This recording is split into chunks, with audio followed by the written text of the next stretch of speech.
mesmo assim. Olá, caros ouvintes deste podcast profundamente aprofundado e profundo ao nível dos factos. Como é que estão? Bem? Eu passo já à pergunta que me vem a assaltar o cérebro já há uns bons tempos. Às vezes não sentem que há meio um vácuo de informação em relação à Austrália? Logo ali a começar pelas teorias que há em relação a quem descobriu o país. O meu avô é apoiante da teoria que foram os portugueses a descobrir a Austrália. Teoria essa que, em defesa do meu avô, é até apoiada por alguns historiadores. Mas bem, não é sobre teorias não oficiais que vos quero falar hoje.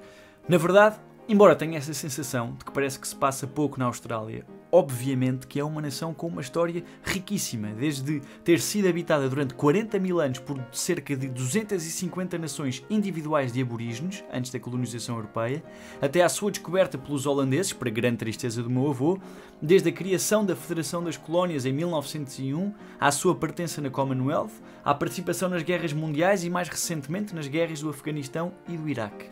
Mas um dos episódios mais épicos e intensos envolvendo este bonito país onde se pratica muito o surf é a Guerra dos Emus. Para os mais distraídos, emus não é o nome de um perigoso grupo de aborígenes com recurso a utensílios, embora primitivos, bastante letais. Não. Emus é o nome de uma ave. E uma ave com um ar bastante totó, diga-se de passagem. Imaginem uma avestruz ter tido um filho com um pavão. Aquele animal é um meme. Eu faço agora uma pausa para pesquisarem no Google o que é um emu, porque eu acho que para efeitos de imaginação visual é importante. Isto sem ofensa, claro, para quem eventualmente tenha um em casa. Eu não quero a associação cada emu é um amigo, agora aqui com processos de difamação, ok? Mas não se deixem enganar, porque, embora totó, o emu foi um pesadelo para os australianos. Para vos dar algum contexto, importa explicar que depois da Primeira Guerra Mundial houve muitos australianos, bem como veteranos britânicos, a tornarem-se agricultores na Austrália Ocidental. E a dependência dos australianos das exportações, sobretudo para os Estados Unidos, fez com que na altura da Grande Depressão, em 1929, o governo australiano tivesse incentivado os agricultores a aumentar as suas colheitas de trigo em troca de uma série de subsídios. E os agricultores ficaram: "Ó senhor governo, muito bem, nós tratamos disso, mas o senhor governo vai ter que fazer alguma coisa em relação a estas 20 mil aves que acabaram de chegar, que dão pelo nome de emu e que têm um ar bastante totó, diga-se de passagem." Pois é, os emus, depois da temporada de reprodução, migraram para regiões do interior da Austrália e descobriram que as terras cultivadas eram bons habitats. Totó, mas esperto o bicho. Esperto e vândalo. Começaram a saquear os terrenos dos agricultores, sobretudo à volta das zonas de Chandler e Walgoolan, e não só consumiam e destruíam as colheitas, como deixavam grandes aberturas nas cercas por onde os coelhos conseguiam passar e causar ainda mais problemas. Chato. E claro que os agricultores foram pedir ajuda aos ex-soldados que ali viviam, que, habituados a resolver as coisas à paulada, chegaram ao Ministro da Defesa Sir George Pearce e disseram: Oh, Sr. Ministro, o problema com aquela ave de ar bastante totó resolve-se com uns quantos tiros de metralhadora. Se nos der autorização, nós tratamos do assunto." E o Ministro aceita a sugestão, fazendo a ressalva de que as armas deveriam ser apenas usadas por militares, o transporte das tropas seria assegurado pelo governo australiano e os agricultores deviam assegurar a alimentação e o alojamento dos militares. Portanto, estava assim declarada guerra aos emus. Do outro lado, as aves bicavam alegres em solos férteis, desconhecendo que uma épica batalha estava à porta.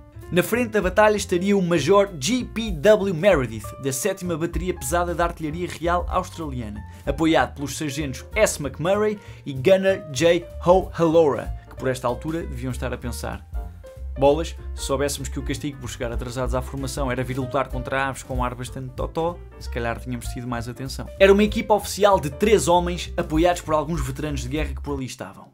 A primeira tentativa foi no dia 2 de novembro de 1932. A equipa de corajosos soldados dirigiu-se a Campion, onde 50 emus tinham sido avistados.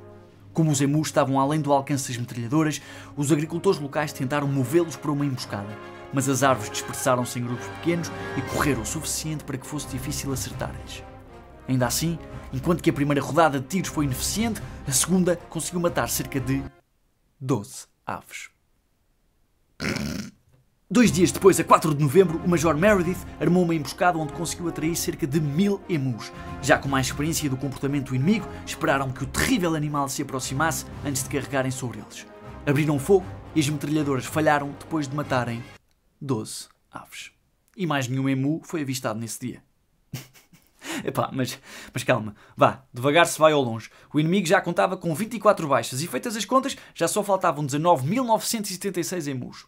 Passado uns dias, o Major e a sua equipa decidem ir até ao sul, onde as aves eram assim mais dóceis, achavam eles. Ao quarto dia de campanha, e isto é real, fora de brincadeiras, relatado pelo The Sunday Herald, os que observavam a ação do exército diziam, e passo a citar: cada rebanho agora parece ter o seu próprio líder. Uma ave grande de plumas negras com 1,80 m de altura vigia, enquanto os seus companheiros realizam as suas obras destrutivas e avisa-os quando nos aproximamos.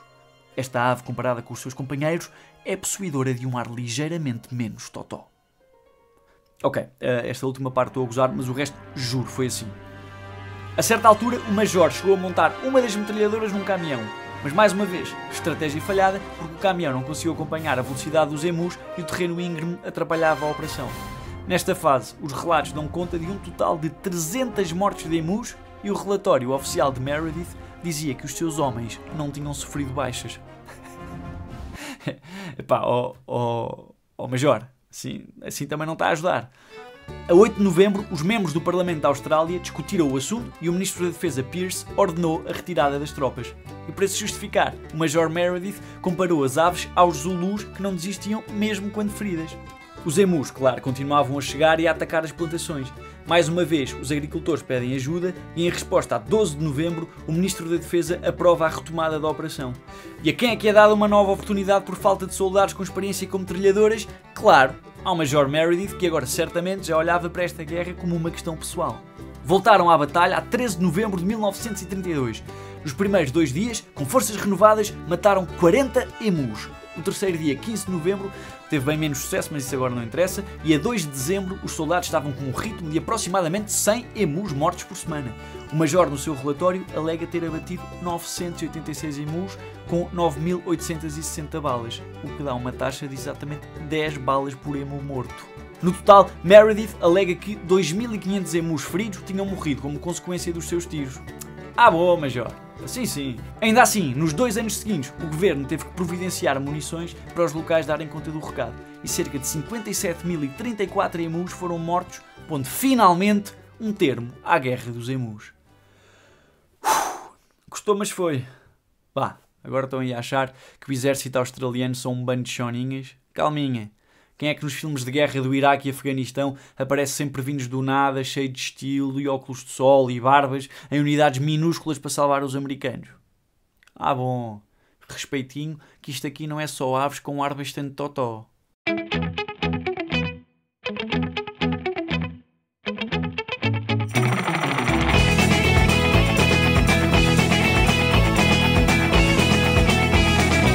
Vai saber que foi mesmo assim.